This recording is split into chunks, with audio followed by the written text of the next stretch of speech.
toutes et à tous. Donc ce que je vous propose, c'est de regarder finalement qu'est-ce qu'une analyse de fourrage, comment est-ce qu'on va pouvoir réaliser le prélèvement pour que l'analyse de fourrage soit représentative de la réalité. On va regarder aussi comment interpréter son analyse dans le but de l'utiliser et du coup de pouvoir en tirer profit, puisque le but aussi de l'analyse va être potentiellement de faire des économies par rapport à nos coûts alimentaires. Alors, une analyse de fourrage, son travail, son rôle, c'est de présenter des valeurs nutritionnelles d'un fourrage, quel que soit son type. C'est-à-dire que pour aujourd'hui, on va parler du foin, mais on peut aussi avoir des analyses d'herbes, des analyses d'enrubanné et même d'autres fourrages. Et bien sûr, toute matière première peut être passée en analyse. Et notre analyse va présenter donc des valeurs mesurées et calculées, et on va revenir là-dessus. Donc de façon très concrète, une analyse de fourrage, qu'on prenne du foin, de l'herbe ou de l'enrubanné, c'est être capable de dire précisément ce que la matière première va amener à nos chevaux. Alors, pourquoi est-ce qu'on va chercher à analyser ces fourrages? Parce que quand on parle de fourrage, déjà, le premier élément à mettre en avant, c'est que c'est la base de l'alimentation de nos chevaux. Nos chevaux vont avoir besoin de consommer quasiment en continu des fourrages. Et il y a un autre élément quand même qui vient directement, on va dire, sur le devant de la scène quand on parle de fourrage, c'est qu'entre un fourrage et un autre, on n'a quasiment jamais la même valeur nutritionnelle. Donc le point qui caractérise les fourrages, et notamment le foin, c'est la variabilité. C'est-à-dire qu'entre un foin A et un foin B, même si ils sont éloignés, les champs sont éloignés de 1 km ou même des fois de moins d'1 km, on peut avoir des valeurs nutritionnelles complètement différentes. Donc le but de l'analyse par rapport à ça, ça va être de connaître précisément la valeur de nos fourrages, dans le but donc d'adapter et d'équilibrer l'alimentation et aussi de mieux maîtriser ses coûts alimentaires. Alors cette variabilité, pourquoi elle est là? Eh bien parce que en fonction de là où l'herbe va pousser, du type de sol, de la diversité végétale ou même de l'absence de diversité végétale, en fonction de la météo de l'année, de la conduite de la parcelle, des amendements, de la date de coupe, etc., on peut retrouver des valeurs nutritionnelles donc complètement différentes. Et ça va être vrai donc sur les analyses constitutives et chimiques, donc par exemple par rapport au taux de fibres ou au taux de sucre du fourrage. Mais on va retrouver aussi cette variabilité au niveau des minéraux, qu'on parle soit des macros, soit des oligo-éléments. C'est ce que vous pouvez voir du coup entre les deux tableaux. Donc là, on a une première analyse à gauche et une seconde à droite. Et bien sûr, si cette variabilité est présente sur les paramètres mesurés, on va la retrouver aussi sur les paramètres calculés, comme les UFC ou les MADC. Donc les UFC, ce sont les unités fourragères cheval, c'est le mode d'expression de l'apport calorique d'un fourrage. Et les MADC sont les matières azotées digestibles cheval, c'est la part de matière azotée qui est valorisable par le cheval, qui va fournir des acides aminés. Et là, entre ces deux analyses, on voit facilement la différence. Si on regarde par exemple rien que le taux de MADC, dans un cas, vous êtes au-dessus de 60 grammes de MADC par kilo de matière sèche, ce qui est élevé. Et dans le deuxième cas, vous êtes à moins de 13 grammes de MADC par kilo de matière sèche, ce qui est très bas. Donc forcément, entre ces deux analyses, eh bien, la capacité du foin à couvrir les besoins de nos chevaux va être complètement différente. Donc j'ai pris les besoins d'un cheval exemple, d'un cheval de sport en activité modérée, et du coup, je lui ai fait consommer le foin numéro 1, le premier, celui qui avait une valeur nutritionnelle plutôt élevée.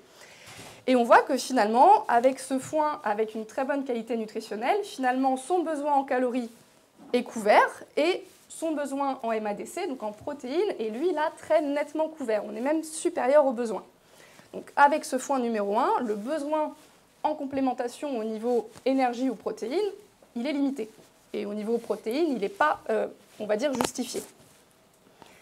Si par contre, je distribue un autre foin, le deuxième foin, à ce même cheval, eh bien on voit clairement que là, on n'est pas du tout sur le même raisonnement.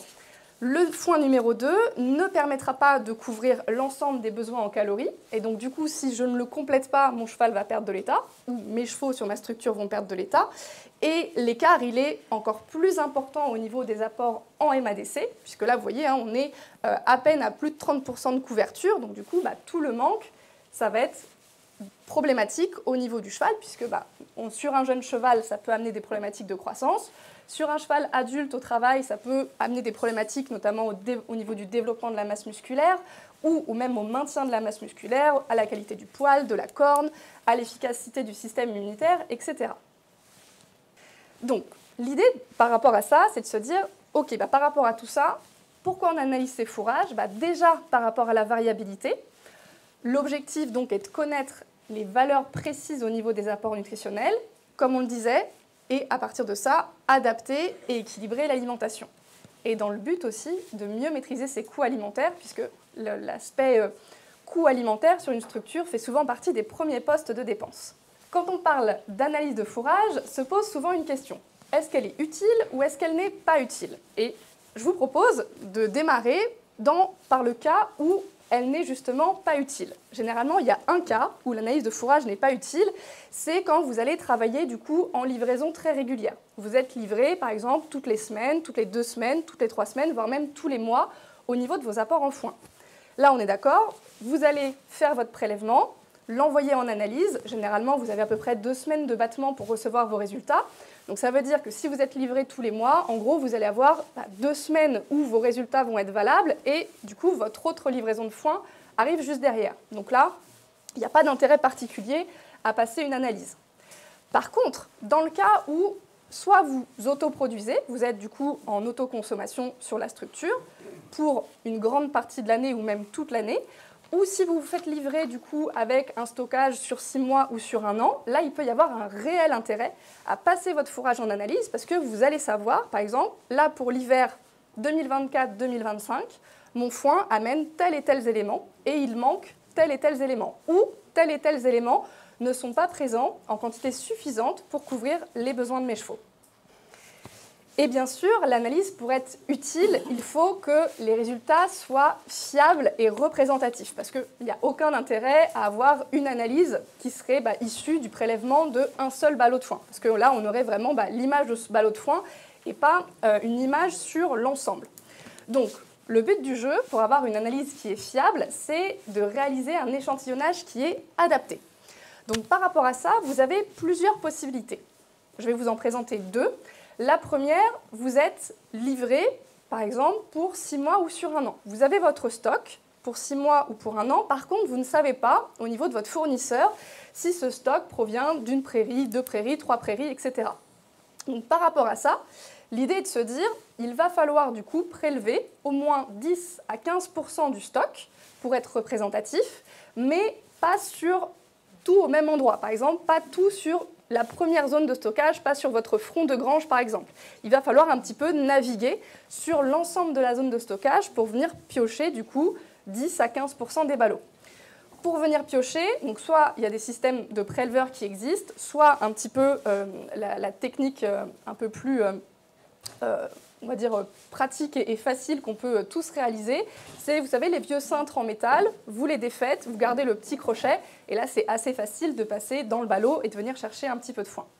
Ou alors, ça peut aussi se faire si vous passez rapidement des ballots, quand vous ouvrez un ballot, vous venez chercher un petit peu de matière et vous la mettez du coup dans une petite poche congélation pour envoyer ensuite à l'analyse. Il n'y a pas du tout besoin de le congeler, c'est juste que c'est des petites poches transparentes et le foin, il n'y a pas besoin de le conserver au frigo ni quoi que ce soit. Donc ça, c'est notre premier cas. Vous êtes du coup en système livraison. Deuxième cas, vous produisez le fourrage sur la structure. Dans ce cas-là, vous allez avoir certainement plusieurs parcelles que vous allez faucher. Et vous allez du coup rentrer dans le bâtiment de stockage plusieurs foins différents. Et là, il peut être intéressant, plutôt que de réaliser une analyse pour avoir une moyenne de l'ensemble de vos fourrages, de réaliser finalement une analyse par parcelle. C'est-à-dire, j'ai ma parcelle numéro 1, j'ai rentré tant de ballots et je vais prélever 10 à 15% de ces ballots pour savoir ce que le fourrage de cette parcelle m'apporte. Même chose pour ma parcelle numéro 2 et même chose pour ma parcelle numéro 3. Alors ça demande un petit peu d'organisation, notamment ce que certaines structures font, c'est ce que je vous ai mis avec la petite étiquette, c'est-à-dire qu'ils identifient les ballots avant la sortie du champ. Ou alors ils font des plans de rangement dans le bâtiment pour savoir, par exemple, travée numéro 1, c'est ma parcelle A, travée numéro 2, ma parcelle 2, etc. Alors ça peut paraître un petit peu fastidieux comme ça de prime abord, néanmoins c'est quelque chose qui se fait finalement assez rapidement en routine et quand on travaille avec les structures, ça vient assez rapidement. Et ça a un réel intérêt parce que forcément, entre les parcelles, on n'a pas les mêmes apports alimentaires. Et donc, quand vous avez différentes catégories de chevaux, notamment si vous faites de l'élevage et de la pension, vous avez des lots de chevaux avec des besoins bien différents. Et donc, ça permet de se dire, OK, ma parcelle numéro 1, j'ai un foin avec une meilleure valeur nutritionnelle, donc je vais l'allouer, par exemple, à mes juments en fin de gestation ou à mes jeunes post-sevrage. Ma parcelle, qui était un peu plus humide, que j'ai pu faucher que plus tard dans la saison, pour le coup, j'ai un foin avec une moindre valeur nutritionnelle, je vais plutôt l'allouer du coup à des chevaux à plus faible besoin. Par exemple, des chevaux adultes, des chevaux de pension adultes qui ont une activité modérée, on peut très bien leur donner un fourrage avec un apport un petit peu plus faible au niveau nutritionnel. Donc voilà, ça permet vraiment de se dire, je réfléchis du coup à mes apports de fourrage en fonction de la valeur nutritionnelle et en fonction des besoins de mes chevaux. Et autre élément aussi très important, il faut vraiment penser à prélever au cœur du ballot. On ne prélève pas sur l'extérieur parce que forcément, avec la lumière, etc., on perd un petit peu de valeur nutritionnelle. Alors, une fois qu'on sait finalement comment prélever, la question souvent c'est quand prélever. Donc pour le foin, l'idée est de ne pas prélever juste après la fauche, mais d'attendre un petit peu après le bottelage. Vous savez, il y a l'expression, on dit le foin il va jeter son feu et c'est pour ça qu'on attend avant de le donner aux chevaux. C'est à peu près la même chose du coup pour le prélèvement. L'idée est de venir prélever sur une matière première qui s'est bien stabilisée. Pour le foin. Pour l'herbe, bien sûr, là il n'y a pas de temps pour prélever. Ensuite, de façon très concrète, où est-ce qu'on peut envoyer l'analyse? Alors, la première chose à demander, c'est déjà de vous rapprocher de votre fournisseur d'aliments qui, potentiellement, peut vous proposer une analyse de fourrage. Et maintenant, on a pas mal de fournisseurs d'aliments qui proposent, quand vous êtes client chez eux, ils vous proposent une analyse de fourrage gratuite. À faire attention quand même de juste bien demander à avoir les minéraux, parce que c'est quand même intéressant d'avoir énergie et protéines, mais quand on va travailler avec les analyses, c'est encore plus intéressant d'avoir les minéraux en plus. Autre option, donc je vous ai mis 2 exemples de laboratoires, mais il y en aurait d'autres, c'est juste que ce sont les 2 plus connus. Donc vous avez le laboratoire Lano, le laboratoire agronomique normand, et vous avez aussi Eurofin qui propose des analyses de fourrage. Vous pouvez également vous rapprocher de votre chambre d'agriculture régionale ou départementale, qui des fois a des partenariats aussi avec des labos pour l'analyse de fourrage, et donc qui peuvent avoir des tarifs préférentiels. Si vous êtes labellisé aussi Écuresse, notamment, vous avez des tarifs préférentiels pour les analyses de fourrage. Arrive du coup le moment de la réception des résultats et de voir comment est-ce qu'on va les interpréter. Donc globalement, une analyse, vous avez toujours 3 composantes. L'analyse constitutive et chimique, qui va nous parler de matières sèches, d'apport au niveau des matières azotées totales, des matières minérales, des fibres, des sucres, etc. Ça, c'est votre première partie. Ensuite, vous allez avoir l'analyse minérale. Donc là, c'est juste une description des teneurs en macro et en oligo-éléments des fourrages. Et la dernière partie, c'est souvent les paramètres calculés. Donc généralement, vous allez retrouver les apports UFC, MADC. Et vous pouvez aussi retrouver d'autres éléments comme le rapport MADC-UFC, le rapport phosphocalcique ou le rapport CU sur ZN. Alors, dans certaines analyses, c'est précisé, dans d'autres, c'est pas précisé, mais néanmoins, ça se calcule assez facilement. Alors, donc, je vais vous présenter rapidement les résultats qu'on peut avoir et les informations que ça va nous donner. Donc, dans la première partie, vous allez retrouver donc l'analyse constitutive et chimique. Le premier élément que vous allez pouvoir surveiller sur votre analyse de foin, c'est la teneur en matière sèche. Et l'objectif pour un foin, c'est qu'elle soit supérieure à 85%. Pourquoi? Parce que moins une matière contient d'eau et plus elle est stable. Donc, c'est-à-dire que au-dessus de 85%, on sait que le risque de développement de bactéries, de moisissures, etc. va être moins important. Donc l'objectif, c'est d'avoir un taux de matière sèche adapté. Les matières minérales, du coup, ça va être l'ensemble de nos éléments minéraux. Les MAT, les matières azotées totales, l'ensemble de notre apport en MAT, en matière azotée, en protéines, ce qui ne veut pas dire que l'ensemble sera valorisable par le cheval. Et l'objectif sur nos foins, c'est d'être autour de 90 grammes à 150 grammes par kilo de matière sèche. Et du coup, la valeur en MAT va être directement corrélée à la valeur en MADC. On arrive ensuite donc, sur la partie cellulose brute et MDF, ADF, ADL. Toute cette partie-là, ça représente du coup vos apports au niveau des fibres alimentaires, au niveau des parois, ce qu'on va retrouver dans les parois des cellules végétales.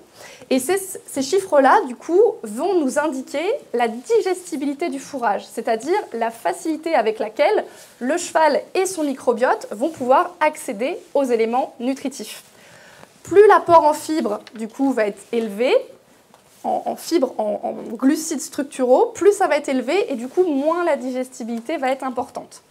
Donc, généralement, on regarde la teneur en NDF et un petit peu la valeur pivot, c'est de se dire au-dessus de 600 grammes de NDF par kilo de matière sèche, donc c'est-à-dire au niveau de l'ensemble de vos parois totales, plus on est au-dessus de 600 et moins la digestibilité du fourrage est élevée.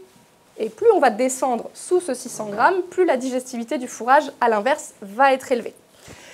Et l'idée, bien sûr, c'est de se dire la digestibilité va être aussi reliée à l'apport calorique.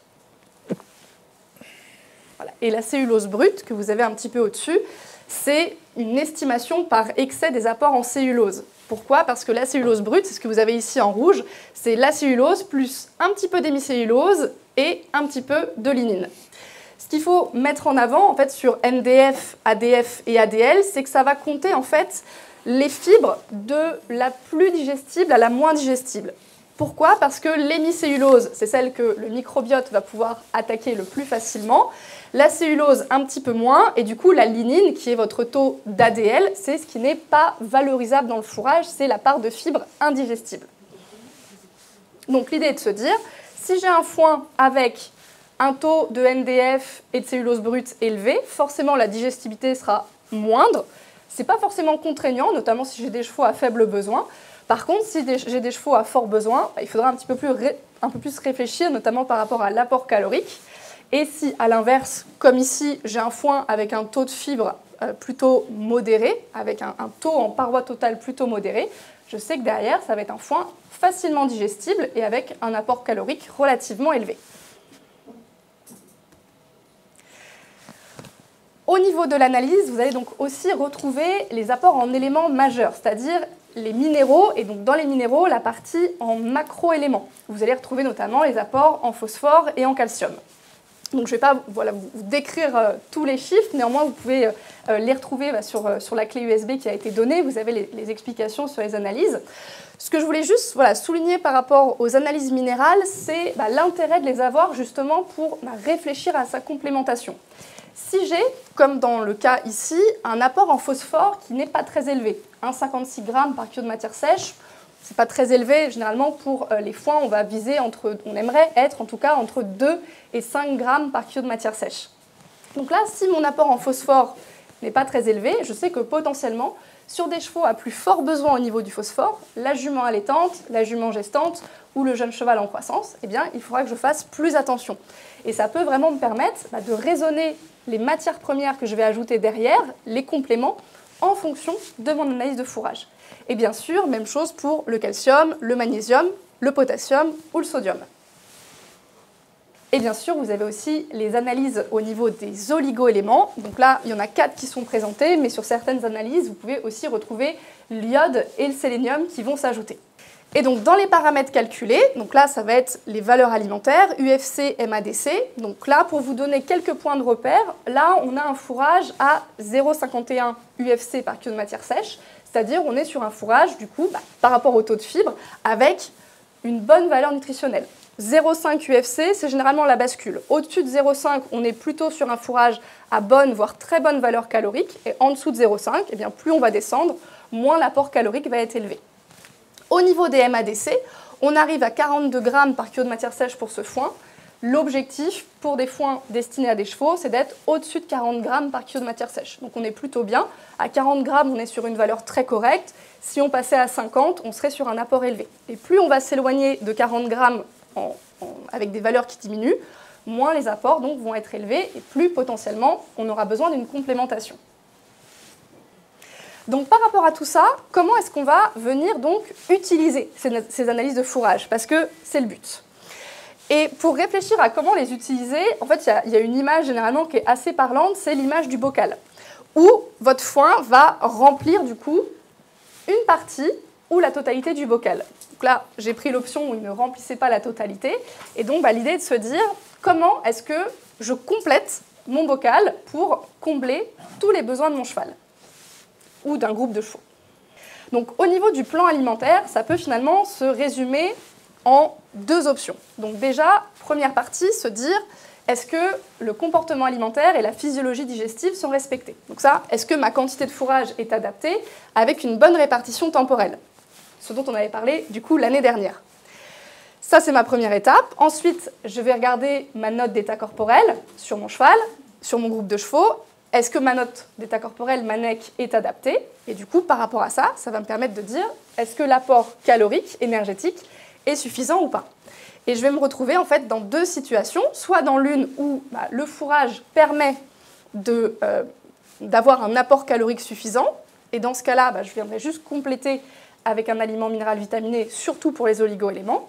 Et à l'inverse, l'apport calorique n'est pas suffisant, ce qui se traduit sur la NEC de mon cheval, et donc là, ça sera fourrage, aliment complémentaire, et peut-être aussi un aliment minéral vitaminé.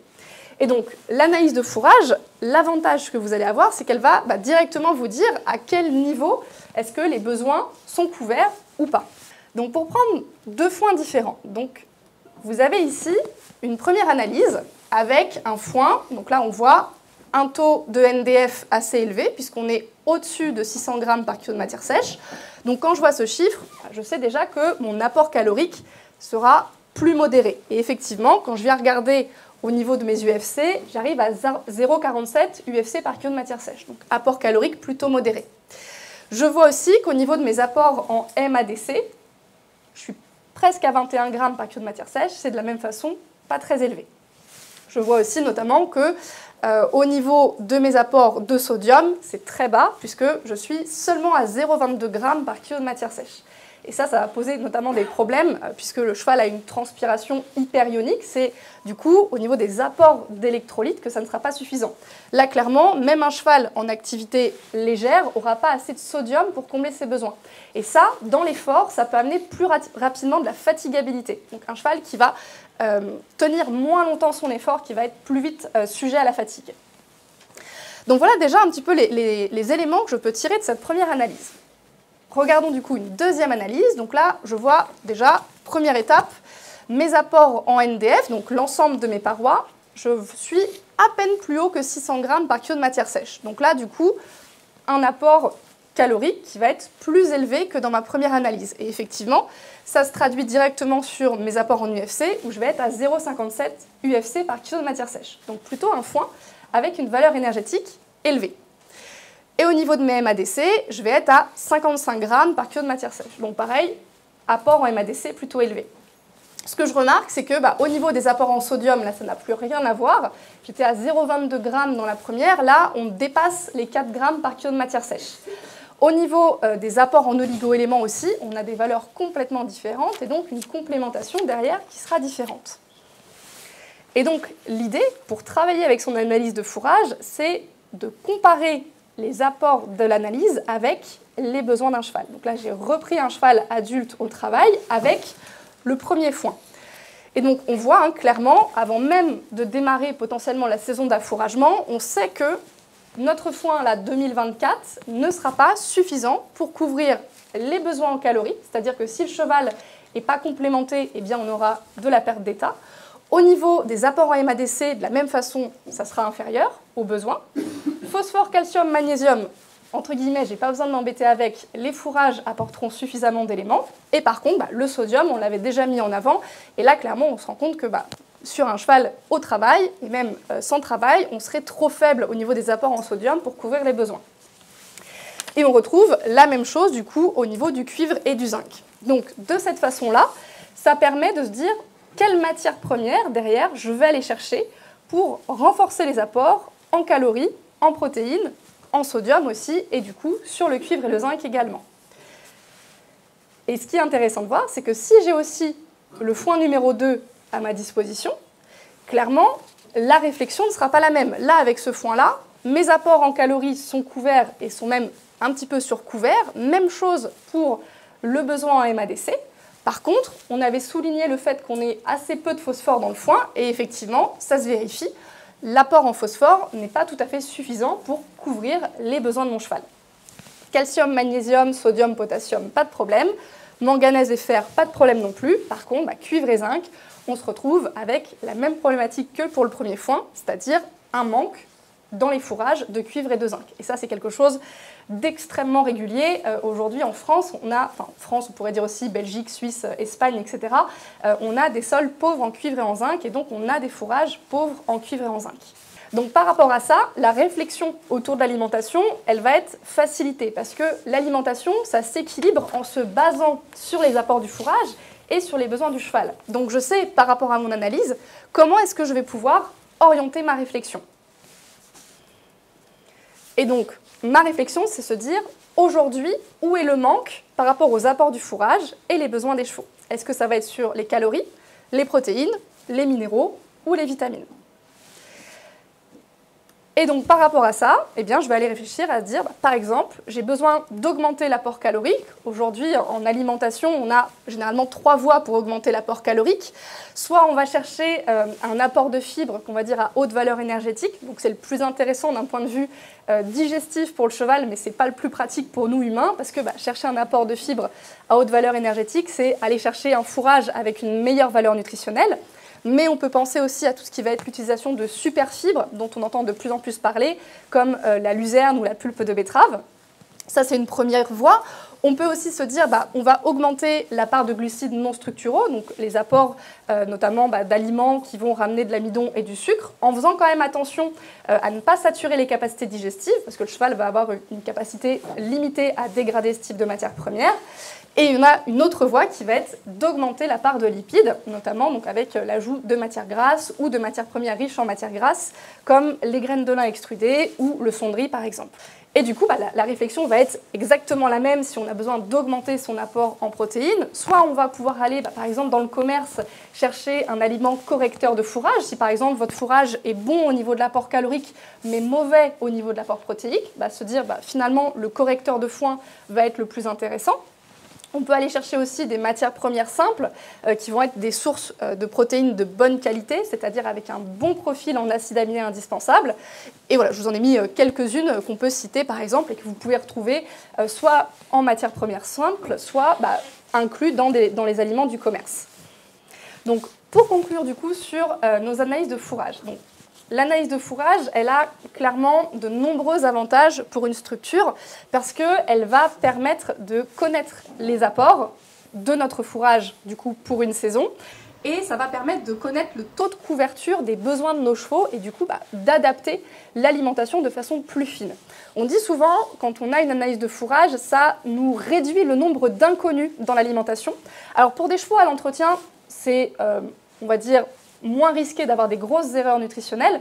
Par contre, on peut en avoir plus facilement en élevage. Et pour vous donner un seul exemple, un élevage sur des juments en fin de gestation qui va avoir un foin avec un apport en protéines faible, il se peut que même un très bon aliment du commerce ne vienne pas couvrir la totalité des besoins. Et donc ça, sans analyse de fourrage, on ne peut pas le prévoir, parce que même si à l'œil, on peut voir un petit peu si le foin est tendre, fibreux, etc., on ne peut pas aller du coup voir vraiment les valeurs nutritionnelles. Et donc, l'analyse de fourrage permet d'éviter de se retrouver notamment en période de fin de gestation avec des juments qui vont perdre de la masse musculaire, perdre de la croupe, perdre du dos, etc.